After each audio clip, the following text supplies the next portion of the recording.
বাংলাদেশে প্রথমবারের মতো সরকারি উদ্যোগে চালু হলো ভেপার হিট ট্রিটমেন্ট ভিএইচটি প্ল্যান্ট। রাজধানীর গাবতলীতে বিএডিসি নির্মিত এই প্ল্যান্ট উদ্বোধন করেছেন কৃষিমন্ত্রী আমিনুর রশিদ। উদ্বোধনের পরে প্ল্যান্ট পরিদর্শন করে তিনি বলেন, কৃষকের স্বার্থ রক্ষায় সরকার সব ধরনের উদ্যোগ নিচ্ছে। দেশে ২৫ লাখ টনের বেশি আম উৎপাদন হলেও কঠোর কোয়ারেন্টিন ও ফাইটোস্যানিটারি শর্তের কারণে রপ্তানি হয় অল্পই। সেই বাধা দূর করে আন্তর্জাতিক বাজারে প্রবেশের লক্ষ্যেই গাবতলীতে চালু হয়েছে দেশের প্রথম সরকারি vapour hit treatment plant.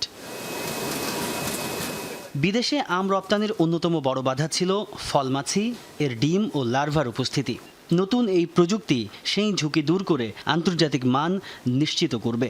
Vapour hit treatment বা ভিএইচটি প্ল্যান্টে নিয়ন্ত্রিত তাপমাত্রার বাষ্পে আম শোধন করা হয়। এতে ক্ষতিকর পোকা ও লার্ভা ধ্বংস হলেও ফলের মান অক্ষুণ্ণ থাকে। ফলে আন্তর্জাতিক মান মেনে রপ্তানি করা সম্ভব হয়। এগুলোর মধ্যে ভেপার হিট যদি হয় তাহলে আমের উপরের লেয়ারে ব্যাকটেরিয়া, ফাঙ্গাস এবং লার্ভার এবং ডিম এগুলা মারা যাওয়ার কারণে এটা জনপ্রিয় হবে। রপ্তানিকারকদের মতে ভিএইচটি প্ল্যান্ট বড় অগ্রগতি হলেও রপ্তানি বাড়াতে কোল্ড চেইন, দ্রুত পরিবহন ও সহজ সরবরাহ ব্যবস্থাও নিশ্চিত করতে হবে।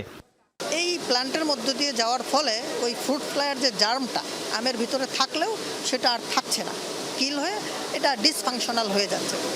যার ফলে একটা তো বললাম যে এখানে কস্ট অনেক কম, প্যাকিং কস্ট অনেক কম। অনেকগুলো কাজ আমাকে একাই করতে হচ্ছে, এটার ফলে কী হবে, আমি কিন্তু উৎসাহ হারা যাবো। যে এত বেশি পরিমাণের থেকে আমি স্মল আকারে কী করা যায় এটা দেখি, শর্টে কী করা যায়। এর ফলে কিন্তু আমরা অপরচুনিটি হারাচ্ছি। আমাদের দরকার এগুলো সমন্বয়, ওয়ান স্টেপ সলিউশন। প্ল্যান্ট উদ্বোধন করে কৃষিমন্ত্রী বলেন, রপ্তানি বাড়ানোর পাশাপাশি কৃষকের উৎপাদিত ফলের ন্যায্য মূল্য নিশ্চিত করতেও কাজ করছে সরকার। রপ্তানিকারকেরা এখান থেকে কমপ্লিট করে এখানে কোয়ারেন্টাইন করে আপনি ডাকে উঠাবেন, সোজা চলে যাবেন। কৃষক ভাইয়েরা, আম ফলার আর কাঁঠাল ফলার, আমি জাত কৃষক, আমি আপনাদের বন্ধু, আপনাদের সুখ দুঃখ আমি বুঝি। বিশেষজ্ঞদের মতে ভিএইচটি প্রযুক্তি আন্তর্জাতিক বাজারের গুরুত্বপূর্ণ শর্ত পূরণে সহায়ক হবে।